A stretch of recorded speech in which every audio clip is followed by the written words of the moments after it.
সুধীমণ্ডলী, স্বাগত জানাচ্ছি সমসাময়িক বিষয় নিয়ে বৈশাখী টেলিভিশনের নিয়মিত আয়োজন ইস্পাহানি মির্জাপুর জিরো আওয়ারে। এই অনুষ্ঠান একই সঙ্গে বৈশাখী টেলিভিশনের ভেরিফাইড ফেসবুক পেজ এবং ইউটিউব চ্যানেলেও প্রচারিত হচ্ছে।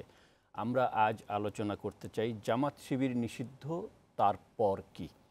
এই বিষয়ে আলোচনার জন্য স্টুডিওতে দুজন অতিথি আমার সঙ্গে যোগ দিয়েছেন। তাদের সঙ্গে প্রথমে পরিচয় করে দিচ্ছি। আমার হাতের ডানে প্রথমে রয়েছেন বাংলাদেশ মুক্তিযোদ্ধা সংসদের সাবেক চেয়ারম্যান অবসরপ্রাপ্ত মেজর জেনারেল হেলাল মোর্শেদ খান বীর বিক্রম, এবং রয়েছেন সিনিয়র সাংবাদিক লেখক প্রথম আলোর যুগ্ম সম্পাদক সোহরাব হাসান। আপনাদের দুজনকেই স্বাগত জানাচ্ছি এবং এই মধ্যরাতে আমাদের অনুষ্ঠানে যোগ দেওয়ার জন্য ধন্যবাদ জানিয়ে রাখছি। আপনাদের আলোচনা শুনবো। আলোচনা শুরু যাবার আগে একটু দেখতে চাই আজ বৈশাখী টেলিভিশনে প্রচারিত প্রধান প্রধান সংবাদ শিরোনাম।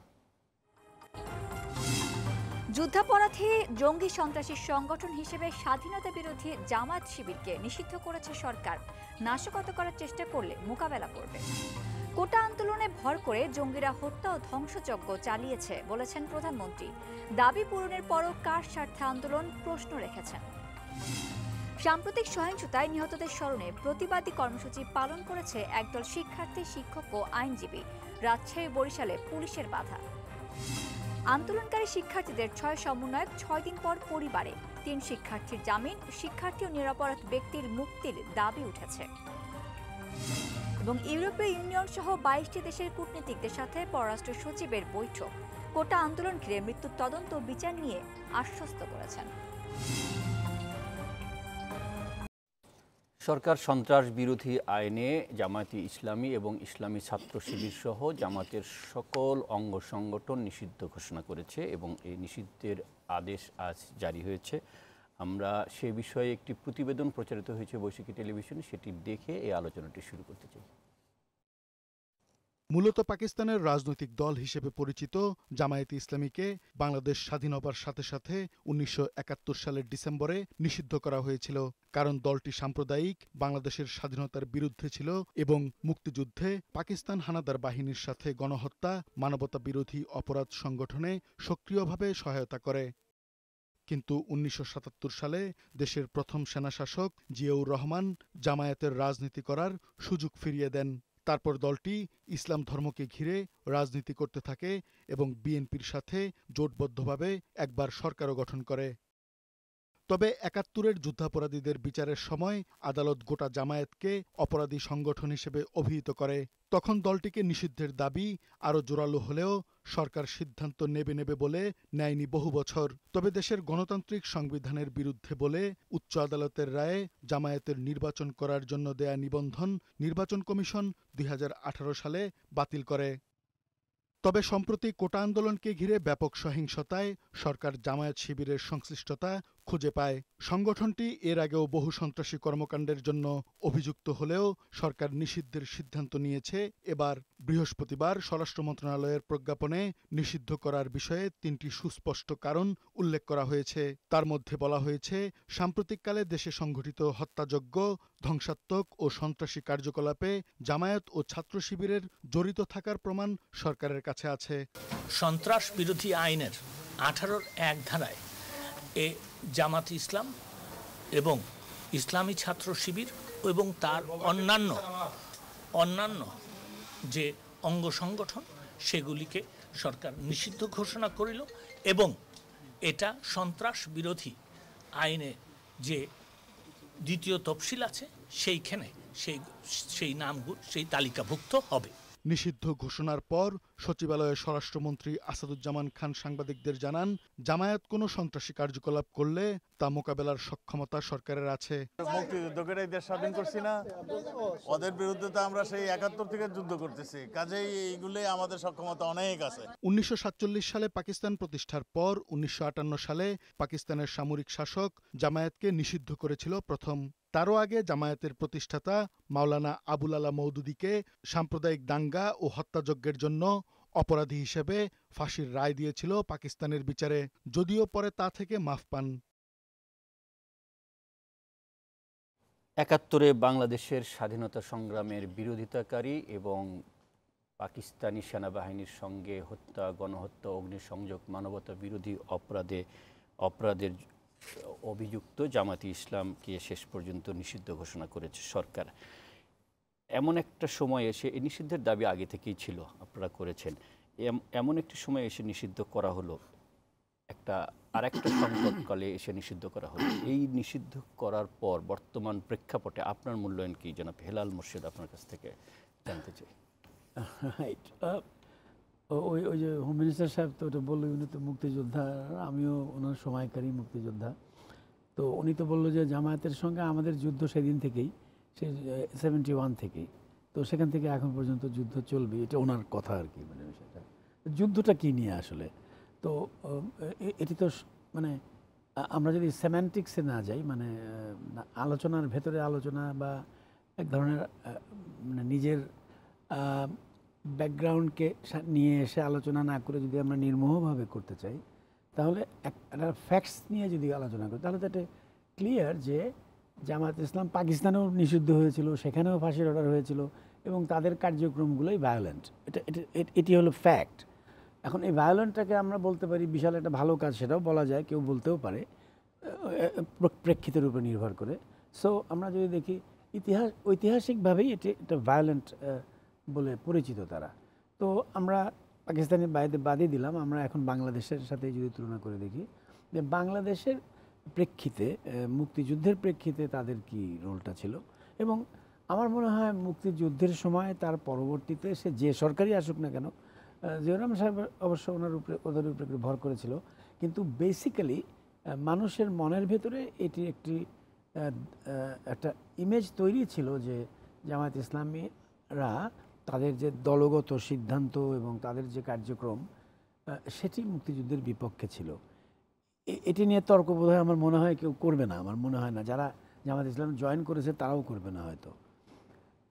তারা আবার বলতে চায় যে মুক্তিযুদ্ধের সময় হয়তো আমরা করেছিলাম, কিন্তু এখন তো প্রজন্মই চেঞ্জ হয়ে গেছে, আমরা অন্য মানুষ, ওটা নাই, এই ধরনের বলতে চায়। সেটাও কিছুটা গ্রহণযোগ্য। সো তাদেরকে এখন প্রশ্ন আসতে পারে যে তাদেরকে নিষিদ্ধ করাটা সঠিক হয়েছে, নাকি এখন কেন করা হলো, আগে কেন করা হলো না, এই তর্কটি হয়তো বা আলোচনায় আসতে পারে আর কি। তো আপনার প্রশ্নটা বোধহয় যে এখন কেন করা হলো, নাকি তাদেরকে করা হলোই বা কেন অ্যাটল। তো অ্যাটল যদি আমরা বলি, তাহলে বলতে হবে এটা আইনি প্রক্রিয়ার মাধ্যমেই হয়েছে।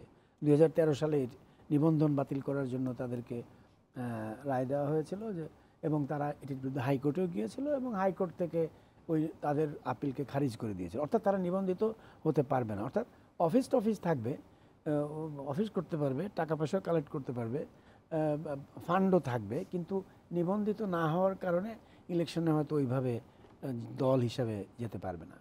এটি ছিল একটা স্টেপ। তো এটি করার পরেও আরেকটি রায় ছিল যে তাদেরকে দল হিসেবে নিষিদ্ধ করতে হবে, কিন্তু ওই রায়টি কার্যকর সরকার করেনি। কেন করেনি প্রশ্ন আসতে পারে। 10 বছর প্রায় হয়ে গেল, 10 বছর সরকার কেন করেনি?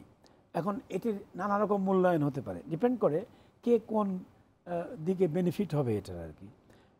আমরা এটা বলতে পারি সরকার নমনীয় ছিল, এরপরে যত সরকার এসেছে প্রায় সকলেই যেটা নমনীয় ছিল। তাহলে নমনীয় কেন হলো, এটি কেন করা হলো না? উত্তর আসতে পারে যে একটা মুসলিম দেশ, মুসলমান অধ্যুষিত দেশ, সেখানে একটা মুসলমান পার্টি বা একটা ধর্মীয় পার্টি, এবং বাইরেও মানে আমরা মুসলিম সমাজের, মুসলিম ঐক্যের একটা অংশ। আচ্ছা ঠিক আছে, ওনারা যদি সেরকম ভায়োলেন্ট না হয়, সেরকম যদি বাংলাদেশের বিদ্বেষী না হয়, বা হিংস্রতা যদি কমিয়ে দেয়, বা তাদের চিন্তাধারাগুলোকে যদি বদলিয়ে বাংলাদেশের সংবিধানের সঙ্গে একটা সামঞ্জস্যপূর্ণ অবস্থায় থেকে তারা যদি ধীরে ধীরে নিজেদের ভুল বুঝতে পারে বা সম্পৃক্ত হয়ে যায় মেইন স্ট্রিম ইয়ের সাথে, পলিটিক্সের সাথে, তাহলে হয়তোবা তাদেরকে কিছুটা ক্ষমার চোখের দৃষ্টিতে দেখা যেতে পারে। হয়তোবা এটি একটি ধারণা ছিল, মানুষের ভেতরেও একটা অনুভূতি ছিল, রাজনৈতিক দলের ভিতরে অনুভূতি ছিল, সরকারও বোধহয় এভাবে চিন্তা করেছিল। এখন প্রশ্ন হলো যে এটি তো নমনীয়তার ভাব, এবং আমি তো মনে করি এটা একটা মানবতার বিষয়, এবং এটা করলে ভালোই তো ছিল, খারাপ তো কিছু করেনি সরকার বা জনগণ। এখন প্রশ্ন আছে যে তাহলে এখন চেঞ্জ হলো কেন? এখন চেঞ্জ হলো যে আমরা সবসময় চিন্তা করতে হবে যে effect and cause and effect. একটা ঘটনা না ঘটা পর্যন্ত এটাকে এফেক্টিভ কিছু করতে হলে একটা ঘটনার প্রয়োজন, তাছাড়া তো ভালোই চলছে। If everything is going well, সুন্দর, তাহলে তার নিয়ে তো আমাদের আলোচনা করার প্রয়োজন নেই বা সেরকম কিছু করার প্রয়োজন নেই। এখন একটা ঘটনা ঘটেছে, এই রিসেন্ট যে ঘটনাটি, সেটি তাদের ধারাবাহিকতা থেকে উন্মোচিত হয়েছে। আমি 100% শিওর না এই 160 জনের মতো মানে সরকার বলেছে মারা গেছে, এবং 150 জন 150, সরকারি হিসেবে আমরা ধরে নিচ্ছি 200-250 মতো হয়েছে। মানে আগেও বলা হয়েছিল আমাদের নিউজে বা আমাদের মিডিয়াতে, ধরে নিলাম 200ই আজকে। এখন আমরা কম্পোজিশনটা এখনো বের হয়নি যে এর মধ্যে জামায়াত ইসলামের কত, আর আওয়ামী লীগের কত, আর বিএনপির কত, আর জাতীয় পার্টির কত, এখনো বের হয়নি। তবে এটি নিয়ে আমার মনে হয় আমাদের অবশ্যই একটু প্রেশার থাকা দরকার যে এটিকে বের করতে হবে। তাহলেই এই যে জাস্টিফিকেশন জামাতকে যে বাতিল করা হলো হয়তোবা আসতে পারে, মানে মানে কিছুটা জাস্টিফিকেশন হতে পারে যে তারা ভায়োলেন্সটি করেছে, ডাইরেক্টলি করেছে না ইনডাইরেক্টলি করেছে, না সামনে থেকে করেছে না পেছন থেকে করেছে, বা ফান্ডিং করেছে। এগুলো বের হলেই বোঝা যাবে যে তাদের যে ধারাবাহিকতা ভায়োলেন্স সেটা তারা কমায়নি, যে কারণে তাদেরকে দলগতভাবে নিষিদ্ধ করা হয়েছিল না। এখন এই কারণে করা হয়েছে, এই ঘটনার কারণে। এখন আমি জানি না এটাতে এই ঘটনার কারণে করা হয়েছে, এর এফেক্ট কি হবে সেটা পরে আলাপ হবে নিশ্চয়ই আলাপ হবে। আপাতত আমি মনে করি সোহরাব হাসান আপনার কাছ থেকে ঘটনাটি এই কারণেই হয়েছে। ধন্যবাদ। সোহরাব হাসান আপনার কাছ থেকে এই মন্তব্য নিতে চাই, জামাত শিবির নিষিদ্ধ হয়েছে 10 বছর আগে কেন হয়নি, 12 বছর আগে কেন হয়নি, এখন কেন হলো, সে আলোচনাটি হইতেই পারে, কিন্তু এরপর কি হবে? ধন্যবাদ। এবং জেনারেল হেলাল মোর্শেদ বললেন, তিনি তার মত এবং খুবই যুক্তিপূর্ণ কথাবার্তাই বলেছেন। বিষয়টা হচ্ছে জামাত শিবির নিষিদ্ধ করেছে, এটা নির্বাহী আদেশে করেছে কিন্তু, হ্যাঁ, যেটি কিন্তু এটা যদি সরকারের বা রাষ্ট্রের নীতিগত সিদ্ধান্তের বিষয় হতো তাহলে কিন্তু আমি মনে করি আইন পরিবর্তন করে এটা করা উচিত ছিল। বাংলাদেশ স্বাধীনতার পর যে সংবিধান আমাদের 4 মূলনীতির ভিত্তিতে, সেখানে কিন্তু ছিল যে ধর্মভিত্তিক কোনো দল থাকবে না, কারণ এই ধর্মভিত্তিক দলগুলো 71-এ বাংলাদেশের মুক্তিযুদ্ধের বিরোধিতা করেছে, পাকিস্তানি সেনাবাহিনীকে সহায়তা করেছে, তাদের সাথে গণহত্যা, ধর্ষণ, অগ্নিসংযোগ ইত্যাদি জঘন্য অপরাধে তারা অংশ নিয়েছে। যেমন আলবদর যে বাহিনী, সেটা কিন্তু জামাতের, এটা কিন্তু তার প্রাইভেট বাহিনী, মানে এটাই সরকারি বাহিনী না। রাজাঘাট ছিল সরকারি বাহিনী, যে পাকিস্তান সরকারের সহায়তায়। এবং আলবদর নেতা এখনও লন্ডনে এবং লন্ডনে বেশ ব্রিটিশ সরকারের বিরুদ্ধে মামলা করেছে। তাদের যে গত 53 বছরে তাদের শক্তি সামর্থ্য কতটা বেড়েছে। বিষয়টা হচ্ছে যে 72-এ সংবিধানে জামাত নামে কোনো দল ছিল না, বা ধর্মভিত্তিক কোনো দল ছিল না। 77-এ বা 76-এ বলা হয় যে রাজনৈতিক দলবিধির অধীনে প্রথমে আইডিয়াল নামে ইসলামিক ডেমোক্রেটিক লীগ বোধ হয় নামে নতুন দল হয়, এবং তাতে জামাতের অনেক নেতা এর ভিতরে, মানে এই দলের ব্যানারেই নির্বাচন করে। মুসলিম লীগ এবং আইডিএলের এই ব্যানারে কিন্তু নির্বাচন করে 20টি আসন পায় এই 79 পার্লামেন্টে। এবং তারপর তো জামাত আনুষ্ঠানিকভাবে 80 সালে আনুষ্ঠানিকভাবে যাত্রা শুরু করে এই নাম নিয়ে।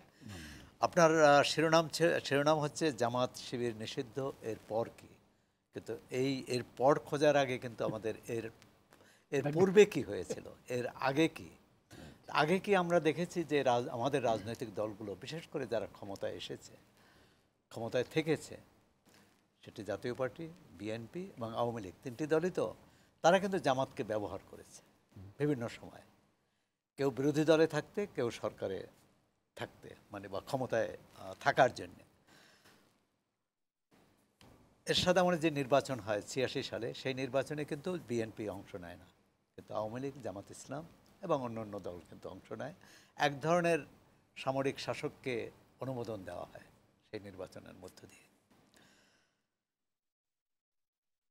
বিএনপি আমলে যে তত্ত্বাবধায়ক সরকারের অধীনে, তত্ত্বাবধায়ক সরকারের দাবিতে আন্দোলন হয়েছিল, সেই আবার বিএনপি একক সংখ্যাগরিষ্ঠতা পায়নি করার জন্যে, মানে সরকার গঠনের জন্য 1991 সালে তারা জামাতের সমর্থন নিয়ে সরকার গঠন করে।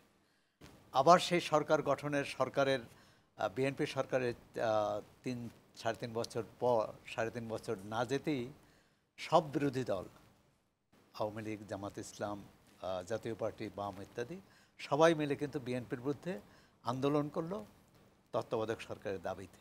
সেই আন্দোলনের পার্লামেন্টেও তাদের মধ্যে একটাই হলো এবং সব 147 জন সংসদ সদস্য পদত্যাগ করলেন বিরোধী দলের।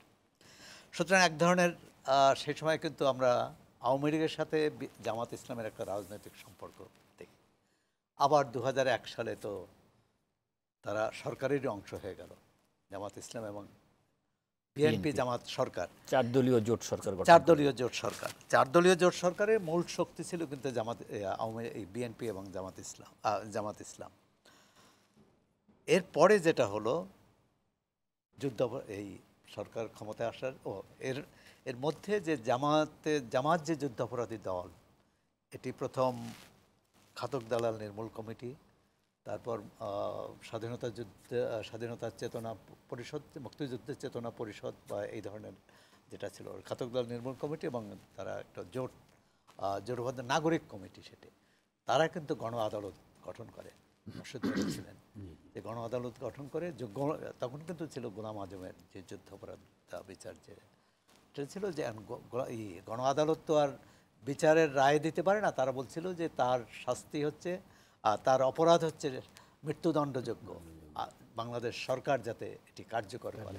কিন্তু ওই সরকার জামাতকে তোষণ করেছে এবং তারা সেটি কার্যকর করেনি। পরবর্তীকালে আমরা এত বছরে দেখলাম সেই যে যুদ্ধ অপরাধী দল হিসাবে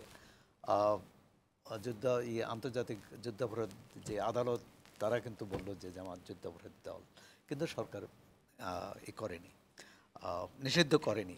এখন যেটা নিষিদ্ধ করলো যে এই ঘটনায়, আগের ঘটনার কথা কিন্তু বলা হয়নি, এই ঘটনায় জামাত ইসলাম এবং শিবিরের সম্পৃক্ততা। আবার আমাদের মন্ত্রীরা রাজনৈতিক বক্তৃতায় কিন্তু জামাত ইসলাম, শিবির, বিএনপি, ছাত্রদল তাদের কথাও বলছে। এখন যদি এই ঘটনার ক্ষেত্রে জামাতকে নিষিদ্ধ করা হয়, আবার যদি বলা হয় যে এই সন্ত্রাসী ঘটনায় জামাত ইসলাম, বিএনপি, ছাত্রদল, শিবির সবাই ছিল, তাহলে তো প্রশ্ন আসবে যে তাহলে অর্ধেককে আপনি নিষিদ্ধ করেছেন। না, এটা হলো আইনি দিক, যেটা প্রজ্ঞাপন হয়েছে সেখানে স্পষ্ট বলা হয়েছে যে সন্ত্রাস বিরোধী আইনের 18 এখন যেটা হচ্ছে যে সন্ত্রাস বিরোধী আইনের, এবং তার আগে বলা হয়েছে যে আন্তর্জাতিক অপরাধ ট্রাইব্যুনালে জামাতকে সন্ত্রাসী সংগঠন এবং অপরাধী সংগঠন হিসেবে বিবেচনা করা হয়েছে সেটা, এবং সন্ত্রাস বিরোধী আইনে তারা জঙ্গি এবং সন্ত্রাসী কর্মকাণ্ডে অব্যাহতভাবে লিপ্ত, সেই কারণ সহ। এখন তাহলে এতদিন করা হলো না কেন, এটা প্রশ্ন। আর যদি ধর্মভিত্তিক দল, যদি আমরা বাংলাদেশকে আমরা ধর্মনিরপেক্ষ সেকুলার বা অসাম্প্রদায়িক রাষ্ট্র হিসেবে প্রতিষ্ঠা করতে চাই, তো সেখানে তো ধর্মভিত্তিক দল থাকার কথা নয়। আর যদি সংবিধানে আমরা এই করি যে ধর্মভিত্তিক দল থাকবে না, তাহলে জামাত ইসলাম থাকবে না, খেলাফত থাকবে না, অন্য কোনো ধর্মের নামে কেউ দল করতে পারবে না। এটাই তো ছিল মৌলিক, মানে আমাদের সাংবিধানিক কাঠামোটা পরিবর্তন হলো কখন, এবং তারা জিয়াউর রহমানের সময় হলো। কিন্তু জিয়াউর রহমানের সময় হলো, তারপর তো আওয়ামী লীগ ক্ষমতায় আসলো।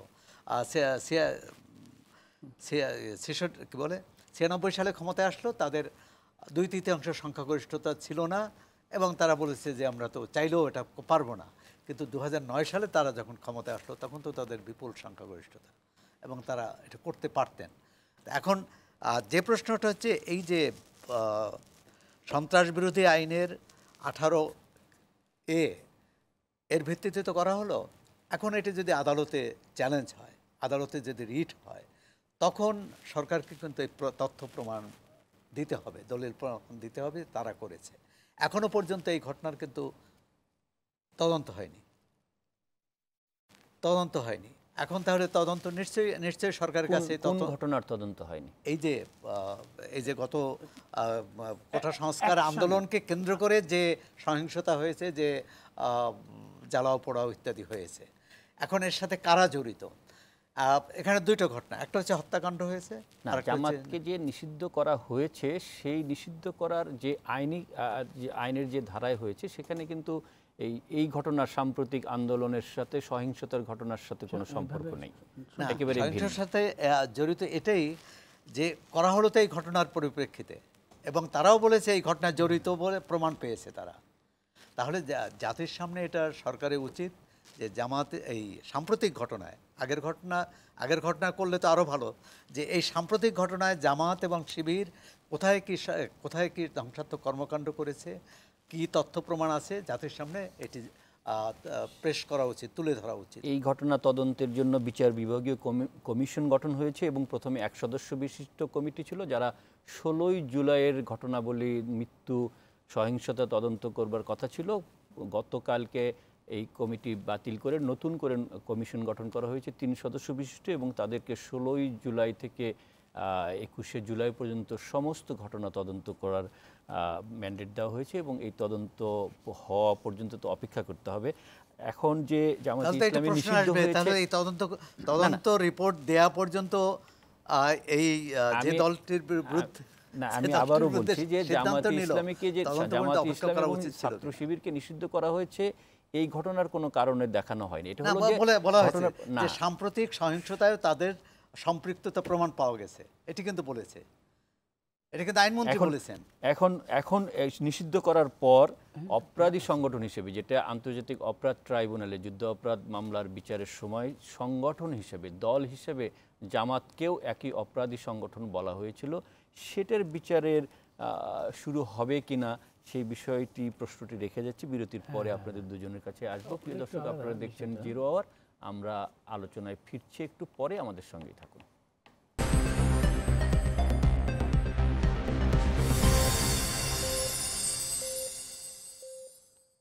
বিরতির পর আরও একবার স্বাগত। ইস্পাহানী মির্জাপুর 0 আওয়ারে আমরা আলোচনা করছিলাম জামাত শিবির নিষিদ্ধ, তারপর হেলাল মোর্শেদ আপনার কাছে আবারও আসছে যে মুক্তিযুদ্ধকালে জামায়াতে ইসলামী দল হিসেবে মানবতা বিরোধী অপরাধী দল হিসেবে চিহ্নিত হয়েছে আন্তর্জাতিক অপরাধ ট্রাইব্যুনালের রায়ে, সেটিও 10 বছর আগে, এবং তাদের অপরাধের তদন্তও হয়েছে, ট্রাইব্যুনালের প্রসিকিউশন টিম তদন্ত করেছে, কিন্তু অভিযোগ গঠন হয় নাই, কারণ তখন সরকারের পক্ষ থেকে বলা হয়েছিল যে আন্তর্জাতিক অপরাধ ট্রাইব্যুনাল অ্যাক্ট, এখানে দল হিসেবে কারো বিচার এবং শাস্তিটা বর্ণনা করা নেই, আইনটা সংশোধন করতে হবে, কিন্তু সেটি এতদিন পর্যন্ত হয়নি। এখন কি দল হিসেবে জামাতকে জঙ্গি সন্ত্রাসী সংগঠন হিসেবে নিষিদ্ধ করার পর তাদের বিচার করার সুযোগ তৈরি হলো কিনা, অথবা বিচার শুরু হতে যাচ্ছে কিনা? এই বিষয়টা নিয়ে আমি যেহেতু আইন বিষয় অত জানি না, বাট জেডাই পান্না সাহেব এবং সাবেক মন্ত্রী শফিক সাহেব, দুজন বিশিষ্ট আইনবিদ, ওনারা বলেছেন যে নির্বাহী আদেশে তাদেরকে নিষিদ্ধ করা যাবে। এটি বলার পরে, এটা প্রথম আলোই লিখেছে যে করা যাবে, তারপরে বলা হচ্ছে যে এটিকে হাইকোর্টের চ্যালেঞ্জ হতে পারে, এটা রিট হতেই পারে, কিন্তু ওটাকে পেন্ডিং রেখেও যদি আইন বা একটা অর্ডিন্যান্স এবং অথবা আইন করতে হবে, যে আইনের মাধ্যমে বিষয়টিকে পাকাপোক্ত করতে হবে, যাতে করে এটি মানে ওইভাবে কোর্টের মাধ্যমে এটাকে যেন ফেরত না পাওয়া যায়, তাহলে তো ডিজাস্টার হবে আর কি। বাট আমি ঠিক এই জায়গাটায় একটু কনফিউজড আছি যে একদিকে নির্বাহী আদেশে করা যেতে পারে বলছেন, আবার নির্বাহী আদেশে করলেই তো কোর্টে যাওয়া যায় আবার এটার বিরুদ্ধে, তখন কি হবে? তো কিন্তু অপরাধ ট্রাইব্যুনাল কিন্তু রায় দিয়েছিল যে তারা অপরাধী এবং একটি আইনের মাধ্যমে তাদেরকে মানে শাস্তিযোগ্য হিসাবে তাদেরকে নিবন্ধিত বিলুপ্ত করতে হবে, মানে করতে হবে। এখন এখানে একটা কনফ্লিক্ট আছে, আমি ঠিক এই আইনের অংশটা আমি জানি না। তবে আমি একটা জিনিস বলতে চাই যে এই যে আমরা আলোচনা করছিলাম যে জামাত এতদিন মানে পুষে রাখলো কেন বা থাকলো কেন, এটাই তো আমাদের জন্য একটা এখন যন্ত্রণার বিষয় হয়েছে, এতদিন হয়তো ছিল না। উত্তর আমার একটাই হবে যে ওই একটা সফট কর্নার ছিল, একটা এত বড় একটা সংগঠন, ইসলামিক ধরন, মানুষের মনন, জামাতের অনেক সাপোর্টার আছে এই সেন্সে যে তাকে ধর্মের অংশটাতে অনেক সাপোর্টার আছে, তারা মনে করে জামাত ধার্মিক একটা জিনিস, ওখানে দাড়ি রাখে ভালো, কিন্তু সেটা অন্য বিষয়। এই কারণে হয়তোবা এমনকি বিএনপি বলেন, এই যে উনি যেটা বললো, কেন তাহলে বিএনপি বা আওয়ামী লীগ কেন ব্যবহার করলো, যেহেতু এক্সিস্ট করছে নমনীয়তার কারণে দুই দলই, তো ব্যবহার করার তো দোষ নাই। যখন এক্সিস্ট না করতে দেওয়া হবে তখন আর ব্যবহার করা হবে না। এখন এত বড় একটা দল বসে আছে, এক্সিস্ট করছে, তাদের যে একটা শক্তি সেটাকে ব্যবহার করতেই পারে। এটা একটা ব্যবহার, মানে দুই দলই ব্যবহার করেছে কিন্তু। সো দিটস ওকে, আমি মনে করি প্রয়োজনে আপনি ব্যবহার করলেন, প্রয়োজনে ব্যবহার করলেন, কিন্তু মনের ভেতরে ইচ্ছাটা এটাই যে তারা থাকুক, দুই দলই চাচ্ছে থাকুক। কেন থাকুক? ইসলাম মনের ভাব, মানুষের প্রতি একটা কানেকশন। আমি মনে করি ইসলামের ব্যাখ্যা দেয়, সেই ব্যাখ্যা তো ইসলামের অপব্যাখ্যা না, সেটা হলো রাজনৈতিক অংশটা, আমি তা বলছি না। জামাতের প্রতি কিন্তু মানে যারা রাজনীতি বোঝে না তারা জামাতের প্রতি যে সাপোর্টটা দেয় সেটা কিন্তু দেয় ধর্মীয় আঙ্গিকে, জামাতের রাজনীতির কারণে না। তাহলে তো জামাত পাওয়ারে এসে যেত ইলেকশন করলে, সেটা হয় না। কিন্তু একটা অনুভূতি আছে জামাতের প্রতি, এটা তো ডিনাই করা যাবে না। মানে গ্রামের একটা মানুষ, একটা মহিলা বা একটা মানে সে তো জামাতের কথা শুনলে মনে করে আল্লাহর পরেই জামাত, তারপরেই তারা। তো এই যে ব্লাইন্ড যে বিষয়টা, ব্লাইন্ড হলে মানুষ কি হতে পারে তো এখন আমরা বুঝতে পারছি। এই যে ছাত্ররা ব্লাইন্ড রেজে তারা কি করতে পেরেছে, কি করেছে, এবং এখন বোঝা যাচ্ছে যে তারাও ভুল করেছে, সবই ভুল টুল হয়েছে, সেটা ঠিক আছে। কিন্তু blind rage is a different thing, blind faith is a different thing. জামাতের প্রতি এই ব্লাইন্ড ফেইথ আল্লাহ লোক আছে, কিন্তু রাজনীতিকভাবে না, সেইটা বলছি। সো জামাত এক্সিস্টেন্স, আমরা we dislike Jamaat from the day one, but still we kept ইট।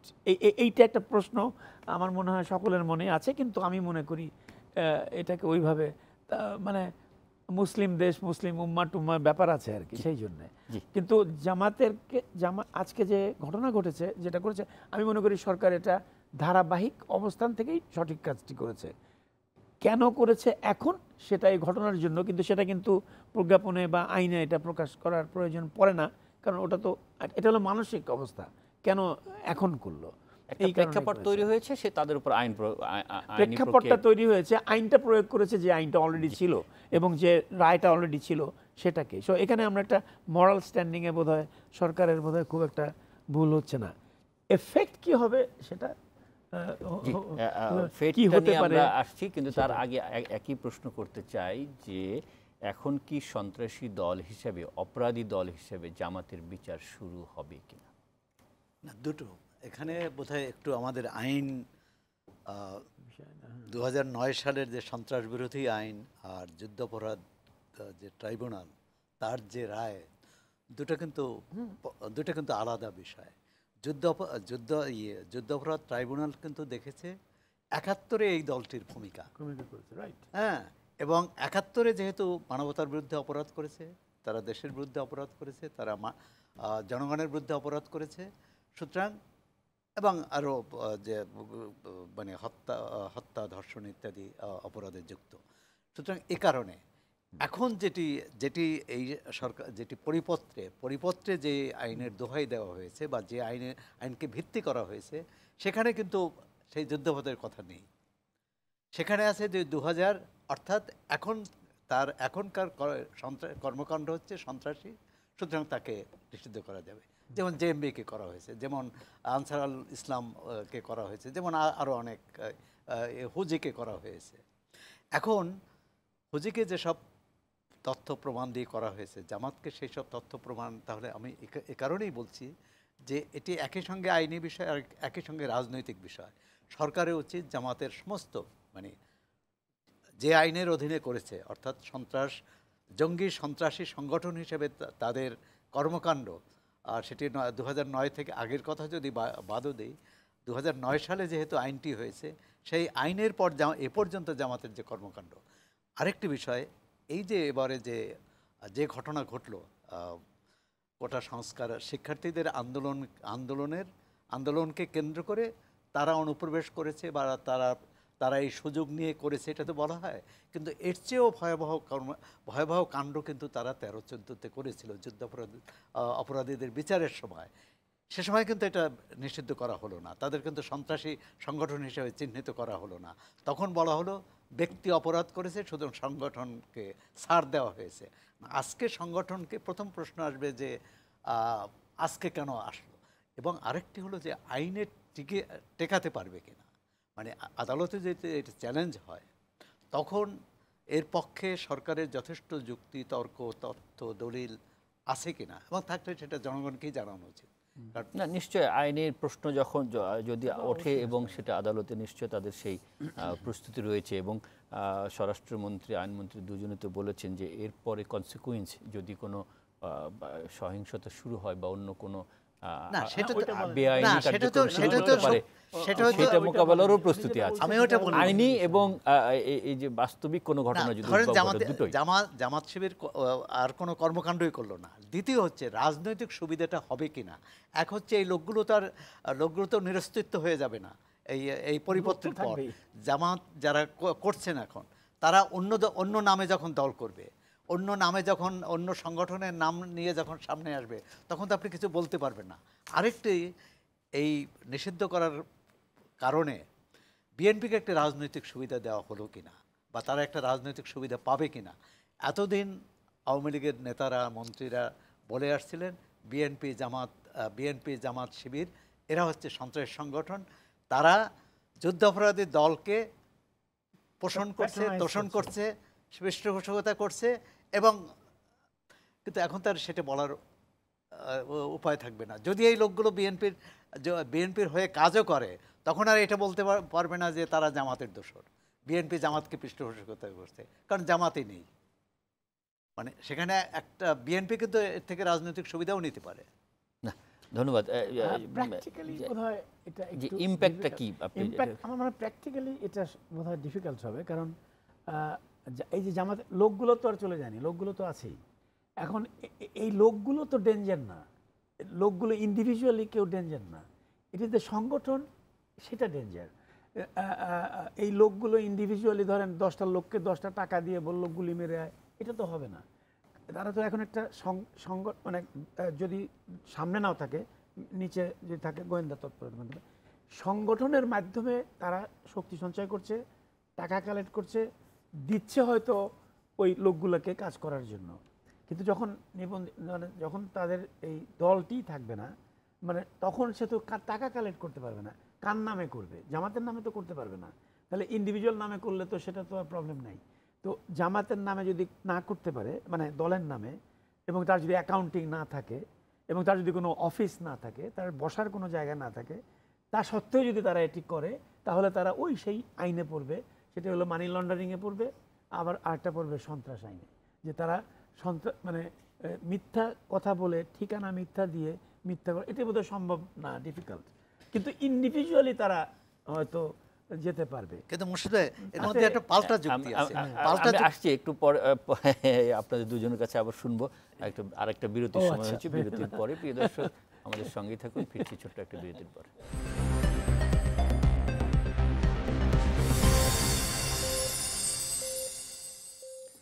বিরতির সময় আমাদের সঙ্গে থাকবার জন্য ধন্যবাদ। আমরা আলোচনার একেবারে শেষ পর্বে চলে এসেছি।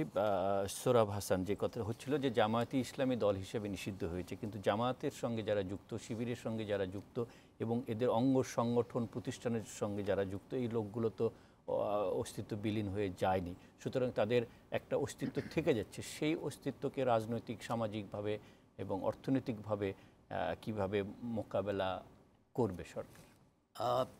জামাত ইসলামী কিন্তু বাংলাদেশের এমন রাজনৈতিক দল, তার অর্থনৈতিক ভিত্তি খুব সুদৃঢ়। তার শিক্ষা খাতে তার বিনিয়োগ,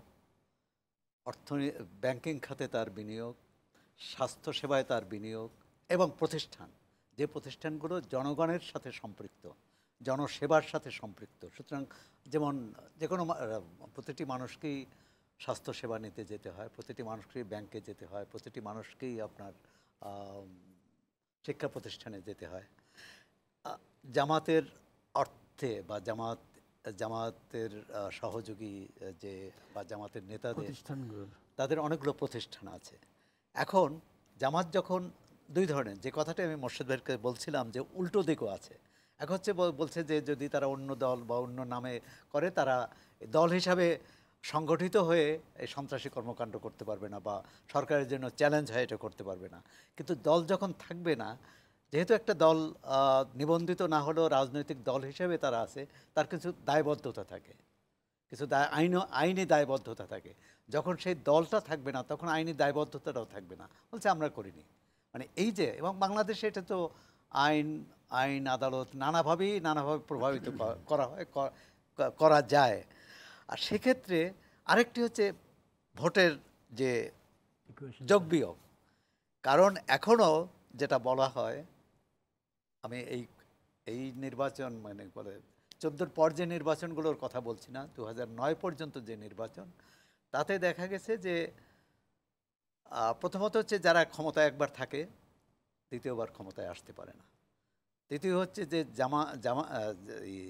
আওয়ামী লীগ এবং তার সহযোগী বাম দল, এমনকি জাতীয় পার্টি থাকলে তার যে ভোটের পাল্লা ভারী হয়। আবার বিএনপি, জামাত ইসলাম বা অন্যান্য ইসলামী দল তার সঙ্গে থাকলে তাদের ভোটের পাল্লা ভারী হয়। এখন যে বিষয়টি হচ্ছে, বাম দলগুলো প্রায় ক্ষয়িষ্ণু, সুতরাং তাদের আর ওই ভোট ব্যাংক বলতে যেটা আছে আর সেটা নাই। জাতীয় পার্টিও প্রায় ক্ষয়িষ্ণু, জাতীয় পার্টি এবারে 11টি আসন পেয়েছে। সুতরাং সেক্ষেত্রে কিন্তু আওয়ামী লীগই এদিক থেকে, মানে আপনি যদি বলেন যে অসাম্প্রদায়িক বাম বা এই চিন্তার, সেখানে আওয়ামী লীগ হলো একমাত্র শক্তি। এর বিপরীত শক্তি ছিল বিএনপি, জামাত। এখন বিএনপি, জামাত এবং তার সহযোগী, কিন্তু জামাত নামে না থাকলে তখন বিএনপি কিন্তু এই পুরো সুবিধাটা নিতে পারে ভোটের রাজনীতিতে। সুতরাং এটি একটা ভয় আছে। আর এখন তো আপনি বিএনপি, জামাত আগে যেমন কি বলে জামাতের দোসর, যুদ্ধাপরাধী দলের দোসর, সেই তকমাটা দিতে পারবেন না। সুতরাং বিএনপি একটা রাজনৈতিক সুবিধা পাবে বলে, মানে নিতে পারে বলে আমি মনে করি। আরেকটি হচ্ছে যে একটা সমাজ, এখন ধরেন যে আপনি যদি প্রমাণ না করতে পারেন যে সন্ত্রাসী কর্মকাণ্ডের সাথে জড়িত, সে যে যদি প্রমাণ হওয়ার আগে তো বলা যায় না যে সে করছে। তারা যে কর্মকাণ্ড করছে, জামাতের যত বিচার হয়েছে, যত তাকে দণ্ড পেতে হয়েছে, সেটা কিন্তু 71-এর যুদ্ধাপরাধের কারণে। পরবর্তীকালে আজকে যার বয়স 30 বছর, তাকে তো আপনি যুদ্ধাপরাধী বলতে পারবেন না। তাকে বলতে পারেন যে সন্ত্রাসী ঘটনার সাথে বা সন্ত্রাসের সাথে যুক্ত। সেক্ষেত্রে অকাট্য তথ্য প্রমাণ লাগবে।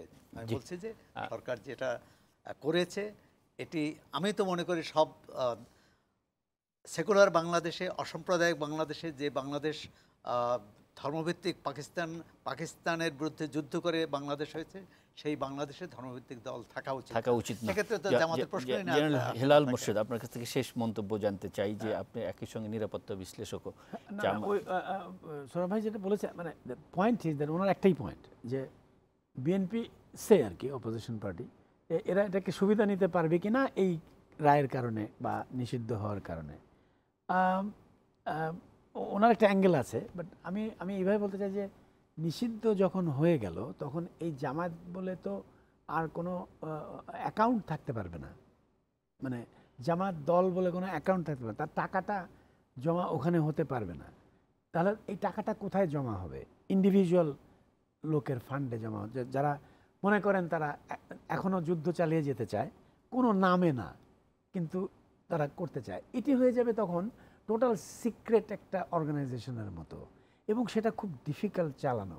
আমরা কিছু সিনেমা দেখেছেন বোধহয়, যে ওই জার্মান নাৎসিরা ওই যখন ডিসইন্টিগ্রেট হয়ে গেল, তখন অনেক লোক এখনও আছে যারা ওই সিক্রেটলি ফান্ডিং করছে নাৎসিজমকে আবার জাগানোর জন্য। আমেরিকা আর রাশিয়ার মধ্যে যুদ্ধ লাগিয়ে, অ্যাটম বোম লাগিয়ে কাহিনী আছে অনেক এরকম।